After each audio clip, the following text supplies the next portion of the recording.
So for those who serve in congregational ministry, you know that there's a church within the church.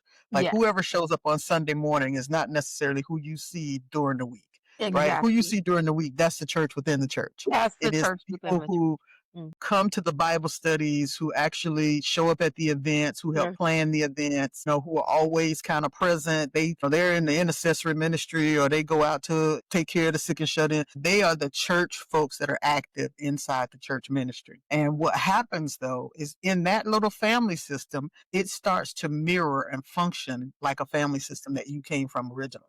yes. Imagine if you got 10 heroes in one ministry, Hmm. because everybody was a hero in their family. And now we've all kind of coming here together. Now we're fighting for dominance. Dominant. We are territorial. We are searching for spotlight, right? Or likewise, if you got a collective of scapegoats, then it turns Hmm. into a real interesting party. Welcome to the Theotherapist Podcast, where theologically trained licensed therapists share health and healing conversations. Join our host, Dr. Trice Glenn, for conversations about real-life issues from both theological and therapeutic perspectives. Hello and welcome to season 4 of the Theotherapist Podcast. I am Dr. Trice Glenn, and I'm so happy that you are joining us today on this episode of the podcast. Another great topic, another great guest. I do want to give you a heads up though. The information to shed on this podcast is intended for information only. It is not intended to be a substitute for mental health counseling or professional help. We do encourage you to always get professional help so that you can navigate the challenges that you're facing in life. Make sure that you like, subscribe, and follow us on all platforms. We definitely want to make sure that you know when we're releasing new information. And we have some special treats coming up this season where we're going to release kind of some special clips and some behind the scenes BTS information. So make sure that you sign up and you are following us on all platforms. Today, we've got a great topic. This is one that I think so many people have side conversations about at the house, but we're going to kind of bring it to the forefront. Our guest today is Dr. Dawnn Brumfield, and she's going to come and she's going to share a wealth of information with us. But the topic for today is family systems in the church, how narrative therapy fits into community care. And for those of you who are like, I'm not quite sure what all that means, let's just try to break it down a little bit. The real question that we're asking today is why church family drama happens and how can we heal from it? That's the real question, right? So I'm glad that you all are here today. Thank you for coming, Reverend Dr. Brumfield. How are you today? I am doing well. Thank you for asking. Is it okay for me to say a little bit about myself? Absolutely. I was going to share a little bit of your bio, but you Oh, definitely share anything that you'd like to bring to the forefront. okay. Actually, the bio probably is a little bit more polished, so you can take it away with that, and then I'll add in the gaps. Awesome. So from what I have from this great extensive bio is that Dr. Brumfield, she is a clinical psychotherapist, an ordained pastor, and a mental health advocate. She spent her life working and sitting at the intersection of faith, healing, and justice, similar to myself.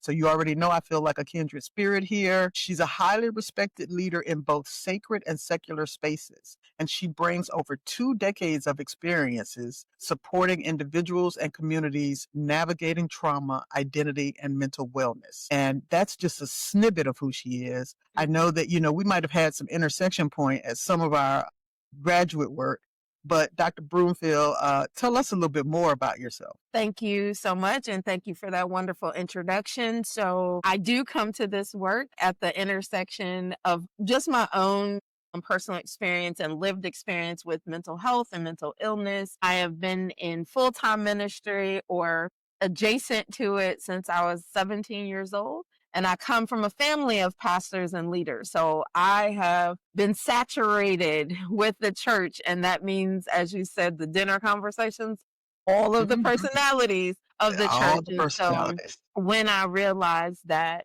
I wanted to expand what I do believe is ministry work, I went back to school to get my counseling degree and did my doctoral work in family systems specifically and in pastoral care.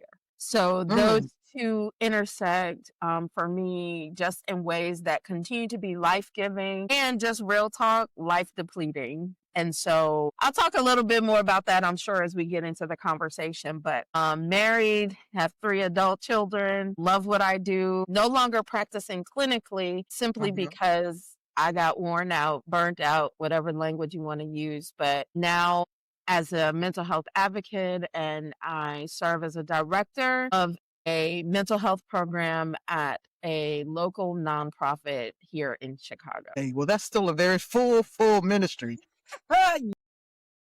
You might have taken one string out, but it sounds like you still have a full hand of things that you are attached to. But I love that you, in all of your areas, they're all at this intersection point. That there is a space for congregational life. There is a space for understanding clinically, what's happening in reflection of congregational life. And then obviously there's the theological kind of reflection. All of those kind of that braided rope, I think, enrich who we are as clinicians, because we don't simply look at everything through one lens. We're not just looking at, I'm going to diagnose you with this kind of medical model, and that's how I'm going to look at the world. We're also looking theologically, like, what does this mean, meaning making for you and your sense of understanding who you are with greater other and greater others that exist. And so I'm curious for you, how do you see this interaction happening? Like, how did it start for you to decide, I think I want to study more and learn more at this intersection of kind of theology and clinical work? Yeah, I love that question. So where it started, I think, would be what I've already named, which is at the dinner table, conversations with my parents who were faith leaders, church leaders, listening to my grandparents who was a bishop and a pastor, listening to all of the parking lot conversations or the dinner talk. There's so much ministry that happens in the parking lot. And so just listening to some of the conversations, but more listening to the personalities that they were naming. And the funny part to me is they would never have to tell me who Sister Jenkins was, because I knew who Sister Jenkins was just based on, I hope I don't know anybody named Sister Jenkins, because they surely gonna come back. At our church, it's Sister Roundtree, so don't worry.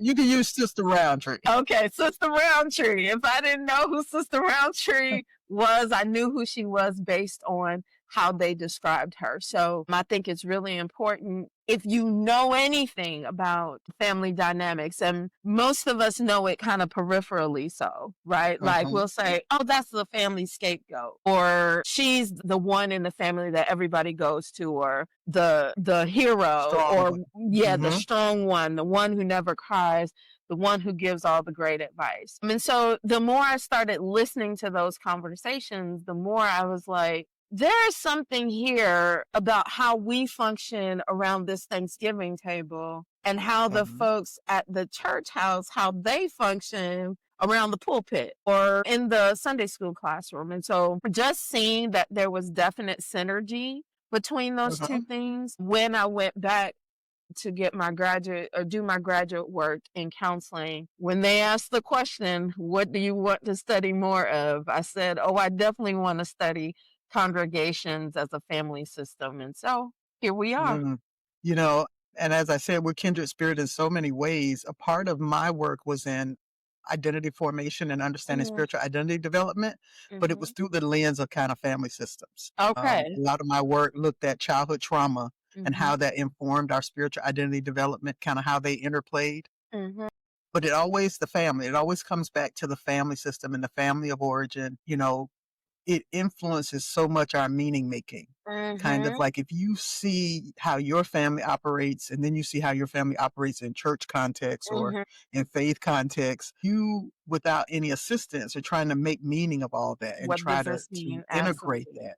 Absolutely. And it's going to affect how you respond in the world. Yes. And this is, my parents will still call me, or my parents' friends or my friends will still call me and say, I'm having this issue with this, because I have a lot of clergy friends, obviously. I have a lot of associates, and they'll say, I'm really trying to understand this person. And if I know their familial context, then I can say, how that family member does this thing? That's the same thing that Sister Roundtree is doing. And so when you can make the connection for folks, I think it's a little bit easier to understand. And, having worked as a a director of counseling centers for churches for a Mhm. decade, 2 different Mm. churches, one a AME and one a Baptist church. So you might imagine, Yes. I felt a little bit like the retriever of Nicodemus. People came to see me like a thief in the night. Wow. But when they came, usually it was because Lord of have some type mercy. of interpersonal conflict within the Conflict. church. Right. Absolutely. And it happens, and that emerges from our families of origin and how we have Mhm. learned to interpret and, have transference and countertransference with the different people Mhm. who are around us. And, I'm usually the person that someone kind of just like you comes to and goes, "Hey, this thing is happening, and I don't This thing. understand where this person is coming from, or I have this person in the ministry and they are creating havoc or there is chaos." And so then we've got to open that and go, so Mhm. what is it that feels chaotic about this Mhm. person's presence, and how are different people interacting with this person based on their own experience? Mhm. Yeah, And so we that's begin to open all that up. I think that's yeah, that's a really good salient point, I think, is that folks are asking the question, but oftentimes, particularly as pastoral leaders, we, and I say the collective we, because I happen to be Hmm. trained in how to answer those questions or at least discern with the person. But most Hmm. clergy are not trained in family systems. Most clergy are not trained in, personal identity and all of those things. And so I think that this, is a wonderful intersection because it really allows for the parishioner or the congregant to have some assistance or discernment partner in doing the work Right. and trying to make that meaning. I also Hmm. serve as a pastor now at a new congregation, and just prior to getting on this call, I received a text message, and I'm like, oh, it's a good thing I'm getting ready to have this conversation, and because it Ding, ding, ding, ding, ding. probably preserved them from some of my vitriol, but also because it put me in the mind frame ready to have this conversation. Hmm. It brought all these memories back to the forefront. Okay, Yes, let's it look at it did. from this angle today, Yes, it right? did. Yes, it did. And that kind of leads us to what we have as a guiding question today, which Mhm. is, where do family systems roles? And we mentioned a few earlier, kind of like the hero, the scapegoat, the Mhm. lost child. Where do these family system roles show up in congregational life? Okay. Immediate question comes to, well, a scenario comes to mind of Okay. someone who was clergy, called to minister, but every ministry that she found herself in, there was a trail of chaos. Somehow everyone found issue with her and kind of her bluntness, her directness, that kind of thing. And so Mhm. she became the scapegoat Mhm. in each of these ministries for what was ailing the ministries, Mhm. until finally she ended up in the children's ministry. And kids love everybody. Everybody, but they They'll tell you the truth, but that was really a good home for her. okay. But I Well, thought bless your about the heart. hurt I Mhm. think that she felt at being so isolated in the other spaces she tried to be a part of with the Okay. adults. So you already named scapegoat, and I think that Mhm. that's a wonderful naming for said person. The scapegoat is often the person that's, speaking their minds at the meetings.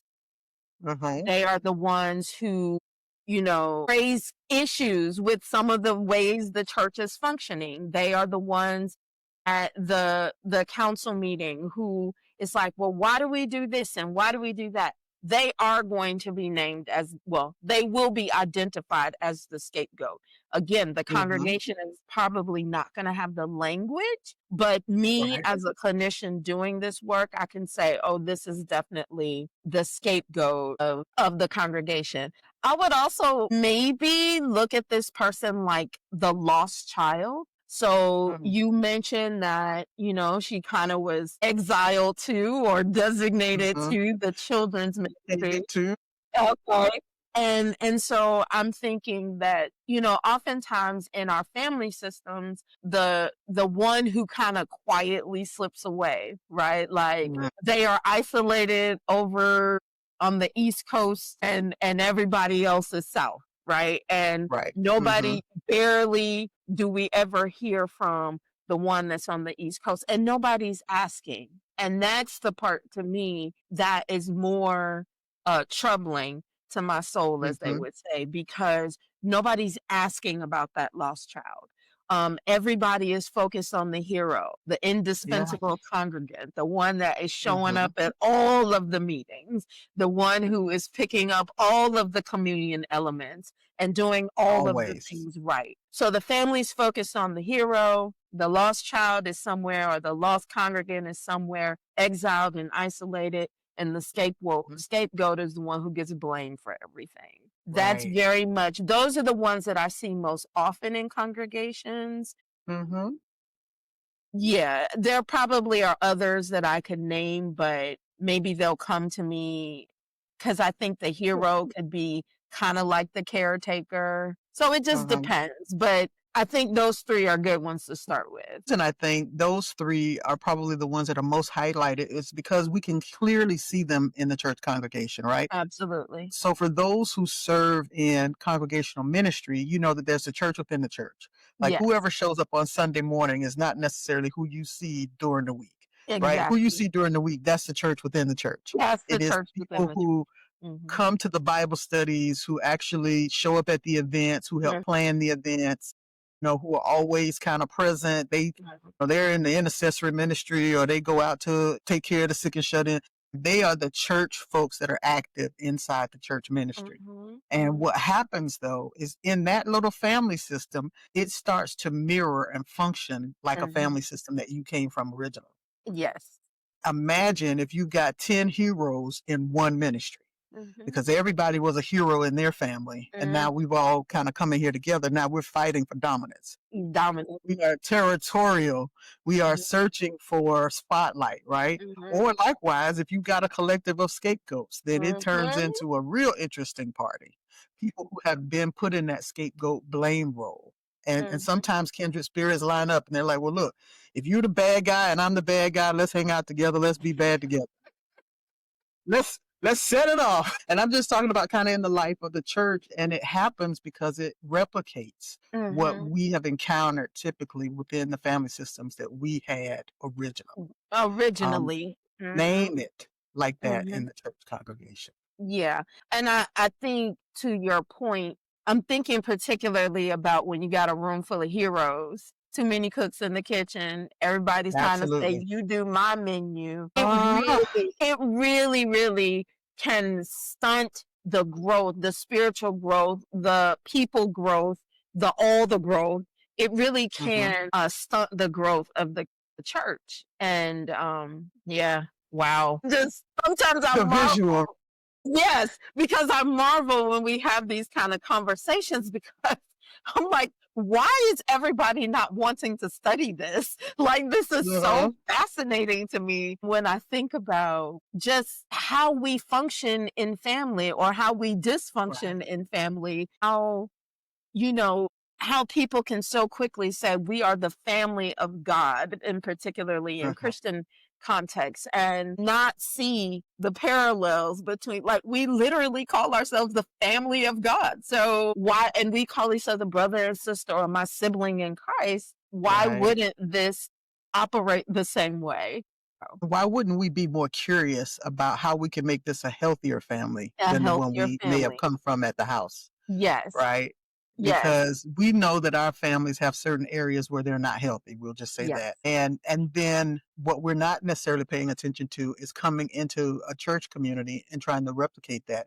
Because oftentimes it may not be in our awareness that we're Yes. replicating that, but we are. We're Yeah. trying to recreate something that feels normal to us, Normal. something that What feels feels familiar. familiar and normal. And I remember, though this is obviously not his original saying, but my dad saying things to me like, if you have a problem everywhere you go, the only one that is the common denominator is you. So if Common denominator language, boy. every place you go, there is chaos, there is something going on with you that is a tad bit Mhm. chaotic. I don't know. It seems Mhm. like simple math to me, but Somehow chaos is normalized in your relationship. So we might yes. want to look at that. And the curiosity, I think, is what when I think about narrative therapy and I think about this idea of the problem is the Mm-hmm. problem. It's not the person. So, Right. saying, well, Sister Roundtree is just divisive. Well, she may be a little divisive, but let's have a larger conversation about like how is conflict showing up in our Mm-hmm. congregation?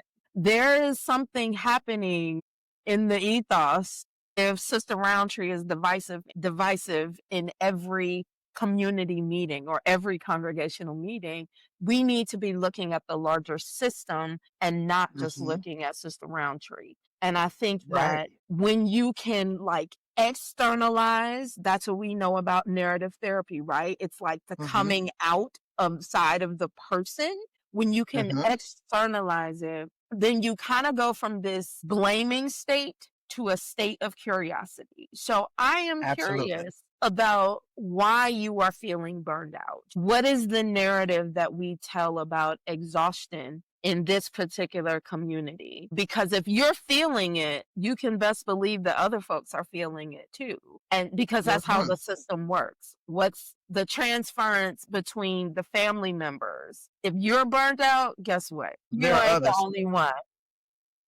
I heard a interesting clip, and I always forget his name. It's a guy that's on Instagram, and he's a pastor. And his clip today, and of course there was a lot of vitriol in the comment section, but he said if you want to understand whether you're in a spiritually abusive system, tell them you need a break. You need a Mm, sabbatical, 30 days where you just need to go and replenish and be with the Lord. mm, And if they tell you that you don't need that because you need to be with them or you're not allowed to leave the system for mhm, some reason, you have become enmeshed in something that mhm, is kind of taking the place of who God is. mm, And that just kind of speaks to me about mm, recognizing that sometimes the person who's willing to show something or bring something to light in the mm, midst of the family, mhm. that person gets seen as the problem child That's the when problem really child. all they did was bring the message forward. They Yeah. identified the elephant in the room, the Mhm. thing that exists. They named the thing and called a thing a thing. And I think something that you named about the awareness, I can't remember exactly what you said, but it's understandable that not everybody in the family is going to notice these things, right? But when you have Mhm. the person who, the prophet, if you will, who is going to show the thing, Mm. then I think that that awareness can usher us into the curiosity, right? Like, Right. but we're not conditioned that way. We are conditioned that if somebody points something out, we are conditioned to become defensive because Mhm. that's what we as humans do, right? But We that's the become family system too, right? You're supposed to yes keep family business in the family and you in don't the talk about family. issues. You don't talk about that. And so the fact that not only did you talk about it, but you talked about it within the community context, that's a no-no. And you ought not be doing that. So instead of heralding the person who brought light in the darkness, we shun them, we shut them Mm-hmm. down, we demonize them because you have brought something forward that we're not addressing. We as a Right. community don't plan to address that. And even if we had looked at it in our own personal lives, we don't plan to voice it and articulate it so that Right. something has to be done with it. Right. And so then that's when when you talk about the 8 concepts of the Mhm. Bowen family systems theory, when you talk about cutoff, right? Like Right. when you say like bringing it to light, and so we're going to shun that person. We're not going to talk to them anymore. In the congregation, it might look like them leaving. Sometimes in a congregation, it looks like for some leaders being called out and then shunned from the community. Because a pastor is coming to mind right now who uses the pulpit as kind of like a whipping A pole or weapon. something. And Hmm. it saddens me because I can see very clearly this is the problem child that y'all have named, and this Hmm. person has done nothing but brought to light the sickness of the system. It's really mesmerizing to me. Yeah. I've also worked with some people who have been in some systems that function cult-like, where, Mm, it's kind mm, of the authoritarian figure Their Mhm. word is the only word that matters. Mhm. And in those systems, they demand loyalty. Mhm. And as a unhealthy system that has one person's voice that is powerful Dominant. above Mhm. all others, Mhm. then that kind of leads us into these spaces where the family system's traps comes in, like Mhm. triangulate, because now Triangling. we're vying for attention, or we're vying to be Mhm. That. validated by the Mhm. senior voice. And Mhm. all of this is family systems. And most of us in our church congregations, when we're sitting in the pews, we're not thinking about this in a family systems dynamic, but that's what's still happening. It's these little power traps. Like, why do you have an issue with Sister Roundtree? Mhm. Because he called her name from the pulpit this week and he didn't call your name from the Uh-huh. pulpit this week, right? But Uh-huh. now you have aught with Sister Roundtree when really you have aught with him because you With felt like, him. Exactly. like he wasn't recognizing you for your great service to the Lord, that kind of Mhm. thing. But all Mhm. of this is it's undercurrent, but it is, as you say, I'm always wondering why more people aren't curious about what's Mhm. really going on here. What's Yeah. really happening? And how can we avoid some of these family system traps? I wish I had an answer. I just You should write a book I about could write a it. book. I could write a book. And as a pastoring person myself right now, I'm sitting here and faces are coming to mind Mhm. and situations Stories. are coming to mind and stories are coming to mind. And I'm even sitting here holding my own self accountable. I always tell people, my staff, they laugh when they hear me say it, but I always say I'm a much better teacher than I am a practitioner because sometimes I fall into those traps myself, right? Like, Mhm. why when this person came to me with this issue, why was I not curious? And instead I reacted versus responding. And Uh-huh. so one of the ways that I think also you talk about the system traps, one of the other ways I think to avoid some of those traps is differentiation, right? Like, Yep. and I say this is why I said I'm a much better teacher than I'm a practitioner. I can speak all day about differentiation, right? But I'm also an empath. And so I know that I absorb Noise energy that real. is in the space. And so what I think needs to happen is learning how to know where they end and you begin, knowing, what is the stopping point. I'll give you a short example.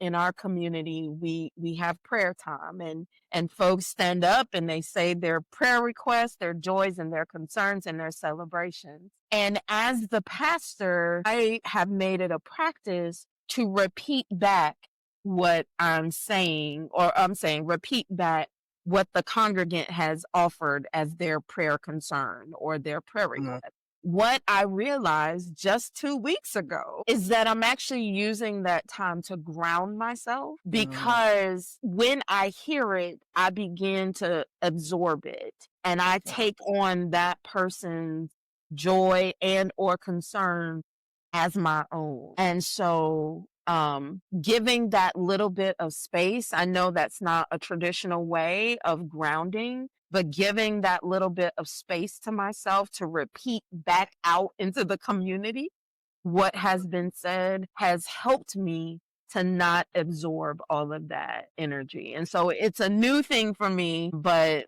definitely one that I'm going to hold on to. It's a practice that I really wasn't aware was happening and that I have kind of purposely and purposefully integrated into my role as pastor. See the twofold benefits of that, because it also affirms that the prayer has been heard, right? Heard. Like the person has heard it enough that they repeat it as said, meaning there is validity in what you're offering here. Yes. And then for your own personal, it gives you that breathing moment to just say, Yes. okay, Yes. let me get grounded in this space to Yes. pray for these things. For these things and these people. And sometimes I'll come out of my shoes so that I can feel the ground underneath me. It's a work in progress. So it's like I said, a newer revelation and something that at least for the time being, I'm going to hold on to as a Absolutely. practice that I'll do. That reminds me, I have a friend, I don't know if you know her name is Bridget Hector. She was in the THD with me and she preaches barefoot. She said, Yeah. she sees that as her holy ground. Yeah, And my so pastor she used does to do mess that too. preach My home barefoot. pastor is Dr. Frank Thomas, and he does that or Okay. did that. And I Mhm. did that in a period of my preaching until I felt released that Mm. the holy ground is wherever I make it. And so Where you place your feet. yeah, where I place my feet is that. I also think that another way to avoid the trap is to share leadership so that you don't have that dominant voice. In a lot of congregations, you do see one person who is kind of facilitating all of the things. They're facilitating the stuff in the front and they're getting the parking lot meetings. They are the chairperson of the parking lot meetings. And when that happens, you really see a lot. I know we've been using this word often, but you see a lot of chaos. You see the impact of not having differentiation. You see that in the system. You see that in the congregation. In my doctoral program, what I eventually ended up writing, which now that I'm having this conversation with you, I know oftentimes dissertations and theses and all that get turned into a book. And I just got an idea, just sitting here right here in this conversation. So Write that down. I thank you for that. But anyway, The Quote of Virgins on the PO Therapist I was podcast. just gonna say the birthing room. Hey, Mhm. but yeah, so when you can share leadership, when you can kind of diversify the voices, then I think it Mhm. it won't eliminate, but maybe diminishes some of those trappings, right? So Mhm. that folks can find themselves differentiated and learn what does it mean. I also think that having ritual like communal lament Yeah. and Yes. communal celebration. I think those are some of the things that also help to diminish some of those trappings because it Mhm. reminds us that this is community. And I And think that kind of sometimes I was just going to say, I think sometimes we forget that the congregation is the church is the church. The people make up the church, and we are a community no different than a family or no different than a neighborhood or what have you. We are a community, and I think that needs to be remembered. so far, if you're keeping track, we've talked about some ways to try to help avoid some of these traps. We talked about the open curiosity. We've talked about differentiating. We've talked about ritual. We've Mhm. also talked about, kind of this communal care, this intentionality of caring for community. That kind of leads us to I guess our last topic is once you've been in these kind of family systems within a congregational setting, what does healing look like when there have been family conflicts, right? So in Mhm. our families of origin, conflict comes up all the time, whether it's sibling Mhm. drama, parent drama, it's some type of conflict. And I often tell my clients, conflict in and of itself is not a bad thing Mhm. because conflict is not always confrontation. Yes. Conflict is difference. It's Yes. difference of opinion, difference of perspective, difference of Mhm. viewpoint. But Right. difference in and of itself is not a bad thing, kind of like the diversity that you spoke about a few minutes Mhm. ago. Diversity and difference of opinion and perspective is not bad. It is what do Mhm. we do with that Right. matters. Right. And if we've allowed that conflict to turn into a confrontation or turn into kind of triangulation or some other form of scapegoating, Mhm. how do we come back and heal individually and congregationally? I Mhm. think we want to kind of lean toward that as I guess our closing topic of the day. Okay. I'm going to ask you your thoughts and then I'll jump back in as well. One of the things that I think community care looks like, um, let's see, you used a word. I can't remember the word you used, but I would say you can tell the truth, but I think it should be truth telling with some compassion. Everything is not an accusation. And I think that on both sides, if I'm telling you a truth, Mhm. it's my responsibility to tell that truth with as much compassion as I'm able to, or that I can bring myself to do. And if I am receiving a truth, it is my responsibility to really, really lean into not becoming defensive because I have heard a truth. It goes back to the conversation about curiosity. In my relationship therapy, with my own relationship therapist, we do a process called I initiator and inquirer. And in this process, a person brings a conflict or tension, which is the initiator. What is happening for me? What is coming up for me? What is ailing me? Whatever it is. And the inquirer, their only job, their only role is to ask questions for clarity, for understanding. They are not allowed to come back into the conversation with a defense. They can only ask questions of the initiator. Love that concept. Again, better teacher than I am a practitioner, but I love it because it forces you to have to listen. And so that's the other thing when I talk about community care, truth telling with compassion and listening to one another, and not just listening, but like listening to understand, right? Like listening to be able to say, this is what I experience. I hear what you are experiencing, but this is my experience. And let's find where there's either synergy or conflict. Like you said, conflict is not a bad word. It's not, and then two last things. The other one would be redefining the roles. So we talked earlier in the segment about the hero, the scapegoat, or the lost child. Right. So for the lost child, going and getting that lost child. If I got to fly over to the East Coast to bring that child home, or if I have to go to the parking lot after Sister Roundtree done stomped out because she has had enough or has not been embraced, then go have that conversation. Send a text, send a voice memo, send an email, whatever it is to bring that person back into community. Same with the hero. Learn how to rest. As the family hero, I am still learning every day. What does it mean for rest to be my resistance to being trapped in the hero role? And then the last thing is when folks are harmed, I believe in repair. So I believe in ritual as repair. So how do we come together and create a new narrative? How do we come together and talk about what has hurt me so that I can name my truth, you can name your truth, and then we can rewrite a new narrative that is healing and repairs. These are some of the ways that I wish families would operate more in.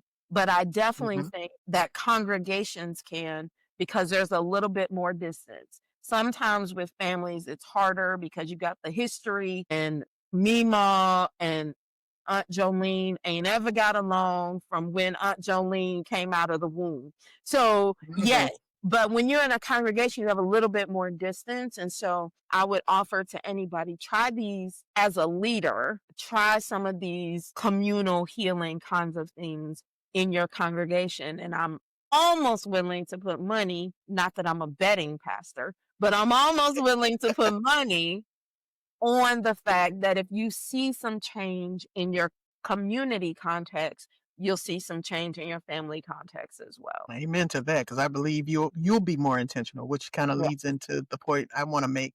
There's one story I want to share, though, while you were talking. I thought of kind of my one major incident of church hurt, where I was young. I was in my 20s. I was that, young leader who wanted to do absolutely everything and had a million ideas and 110% energy to do everything. And I ran up against another hero who saw me as a threat. And needless to say, things got a little too dicey. And that person actually set me up, and I got called into one of the infamous meetings where I was told that I did something that I did not do. And if you know anything about an African-American woman who has been cornered, and my voice started to tremble, but I promise you I wasn't scared. It was the other side of the coin, as I had to try to, hold in and not react in a way that I felt still would not be true to who I was. Okay. And when I left that meeting, I was so defeated. I was like, look, I'm out here. I'm just trying to do the right thing. I'm trying to, be here for Jesus and blah, blah, blah. And they're setting me up and they're lying on me. And they called me in this meeting and no one wanted to hear my side of the story and no one wanted to believe me. All the hurt of Yeah. of being the scapegoat in Mm, the moment. And then I don't know to this day who it was, but I went outside and I think I must have just looked like I needed God in that moment. mm, And some church member came up and she just hugged me and she prayed for me. mm. I don't know who she was. I can't tell you to this day. But whatever she saw on me, God sent her to hug me and pray for me. And I believe it is that prayer that Mm, kept me connected to church because I was so distraught that through no fault of my own, I was targeted. And I think, once again, we have these systems and situations that happen that create conflict. mhm. The thing that I'm hoping that we do is that we remember to show grace, Yes. even when we don't understand the other person. Try to show some grace that they may not mean it maliciously, Yes. right? Yes.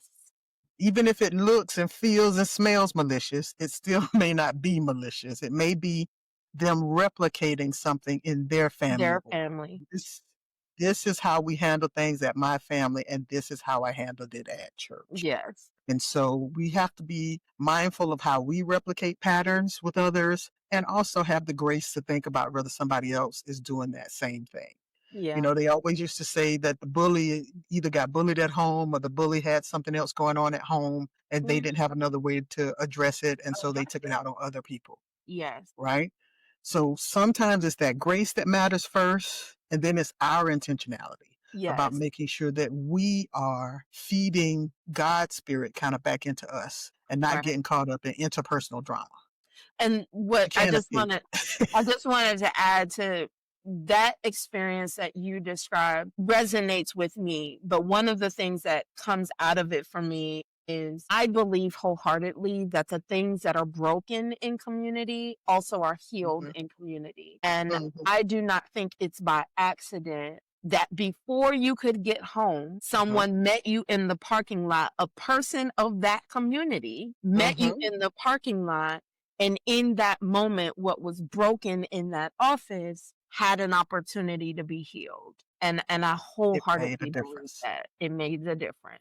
Absolutely. And that is the community still caring for itself, right? Yes, yes, yes, absolutely. Oh my God, this has been so amazing.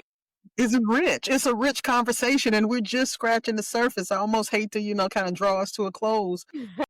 But this is a conversation that could go on and on and on because for those of us who are very active in the life of the church, Hmm. we're aware of kind of what this looks like on a day to day. For Yeah. those of us who are pastoring, but even if you're not pastoring, if you've been in any type of ministry leadership role in any capacity for any length of time, Hmm. there's probably something today that resonated with the journey that you have. Yes. And I hope that the tips and the points and the things that we brought to the surface will bless you in your continued leadership of putting things in perspective, having that curiosity, being intentional, finding ritual if you need it, grace if you need it, intentionality if you need it, differentiating, all those things will come to the forefront when the conflict comes up because it's not when, This it's not comment. if, it's when, so that will help you to kind of navigate it in ways that's going to be healthy for the whole community. As we prepare to kind of close and wrap up this episode, I really want to thank Dr. Brumfield for being here. This was just a rich, rich conversation. Mm. And as I said, I almost hate to end it because it was so good. But I do want to offer you a space to tell us if there's anything you're working on or anything you want the people to kind of follow you on so that they can connect with you. Sure. So I'm one of those old folks that's only on Facebook. I am there Da-da-da. as D. Marie Brumfield. Folks have found me, so I must be doing something right. So anyway, Facebook, D. Marie Brumfield. I do have an Instagram. It's just not super active, and it's Reverend DMB, the number 2. And I am writing a book right now called Bearing Witness. And I feel like the more I say it out publicly, the more accountability I'll have around finishing the book. There you And go. so I Mhm. am writing Bearing Witness that talks about some of this. It's kind of like part memoir, part teaching, and some theology kind of sprinkled in there. So I'm really excited about that project. And yeah, just keep doing the work, healing the sick and raising the dead, and doing all of the things that have been laid at my feet. Shay. Well, we thank you so much for being here today. Once again, thank you all for listening and tuning in to the Theotherapist podcast, where we have real talk at the intersection of theology and therapy.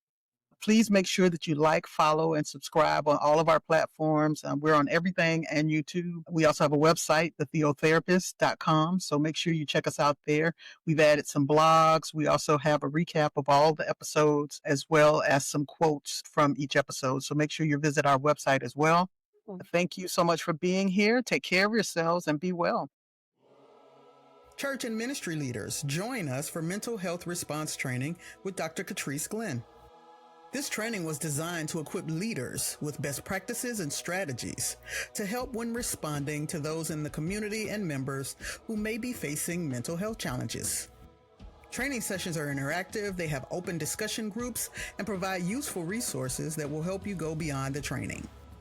To register, visit seeksolacenow.com/church training. Theotherapist Podcast, real talk at the intersection of theology and therapy. Check out Dr. Glenn's new journal series titled Brain Dump Journals for the Busy, available on Amazon. Visit our websites for more information at thetheotherapist.com or